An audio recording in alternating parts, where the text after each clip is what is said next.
So I'm rolling with the boy, and I'm thinking about it. The boy goes out, and Horian steps outside, and he comes back in, and he throws 2 stripes on my belt at once, which I had never dreamed of that. I thought 1 stripe at a time. He puts both stripes on, and he says, "Chris, I hope you appreciate the method of my madness." He says, "I just want to make sure that you're ready." And he says, "And I train you like I train my own sons." And so he gave me 2 stripes at once. And at this point, I'm feeling pretty good. And I'm like, and I almost said, I wanted to say, "Are you sure?" But I didn't, of course he's sure. He's the master. Are you sure? But in my head, I'm like, oh, wow, man, yeah.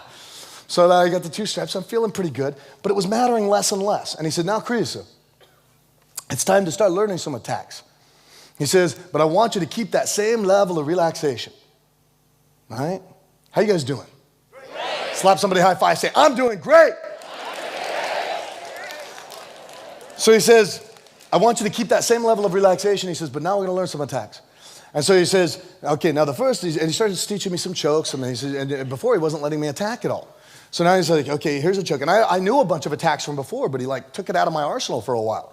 And so now he's like, "Okay, here's a choke." He says, "Now, Chris, when you're going around and you're fighting," he says, "you put it in there, wherever it's appropriate, you go for your attacks."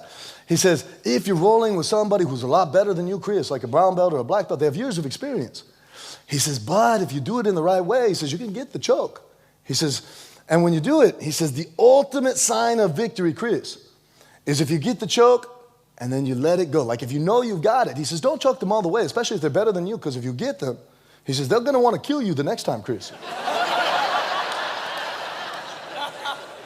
He says, "The ultimate sign of victory is if you get it and you know you have it, and then you let it go and you let them save face, Chris." He says, "Especially when they're better than you."